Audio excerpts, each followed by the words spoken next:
கால தமிழ்ச்செல்வி அவ வயித்துல இருக்கிற புள்ளைய ஸ்கேன் பண்ண போறேன்னு சொன்னாங்க. அதான் நான் கூட ஆஸ்பத்திரிக்கு போயிட்டு வந்தேன். ஏன் அதா அதுக்குதான் அவங்க அம்மா கூட வந்திருக்காங்கல்ல. அப்புறம் எதுக்கு நீ தேவையில்லாம போய் அலைஞ்சிட்டு வந்துகிட்டு இருக்க? என்ன ராசாங்கா, இந்த தடவை உண்மையை சொல்றாள்களா இல்ல பொய்ய சொல்றாள்களான்னு தெரியணும்ல. அதே இந்த தடவை ஸ்கேனிங் பண்றதுக்கு நானும் கூட போயிருந்தேன். அடாடாடாடாடா, விஞ்ஞானம் எம்புட்டு வளர்ந்துருச்சு. அந்த காலத்துல நான் உன்னையும் சன்னாசியையும் சாவித்திரியையும் சுமந்தப்ப உள்ள பொறக்கிற வரைக்கும் உங்க முகத்தை பார்த்தனா இல்ல உடம்ப பார்த்தனா இல்ல விரலத்தான் பார்த்தனா? இப்ப பாரு, அத்தனையும் கம்ப்யூட்டர் பொட்டியில போட்டு வயித்துல இருக்கிற புள்ள விரல் எப்படி இருக்கு, அப்புறம் பாதி வளர்ந்த முகம் எப்படி இருக்கு, அக்கு வேற ஆணி வேற காட்டுறாங்கல்ல.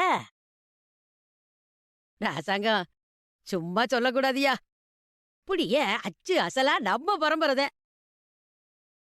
வயித்துல ஸ்கேனிங் பண்ணப்போ புள்ள எப்படி படுத்திருந்துச்சுங்கிற? குப்பரை படுத்து ஒரு காலையும் கையையும் மடக்கி வச்சிருக்கு.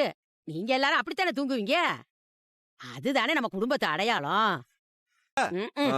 அந்த குடும்பத்தை நம்பி நீ தேவையில்லாம மோசம் போயிடாத அப்பதா. நான் அப்படிதான் சொல்லுவேன். இல்ல சேது, இல்லடா, அந்த குழந்தையோட அப்பதா முகம். நிப்பாட்டுன்றல சும்மா. அப்பா நான் வரேன்ப்பா. இரு உன்னை வந்து வச்சுக்கிறேன். டேய், இது நமக்கு வழுக்குச்சு ஒரு மாதிரி தடுமாறி நின்னுட்டோம். ஆனா அவ வரப்ப வழிக்கிடுச்சுனா அவ வேற வாயும் உயருமா இருக்கா.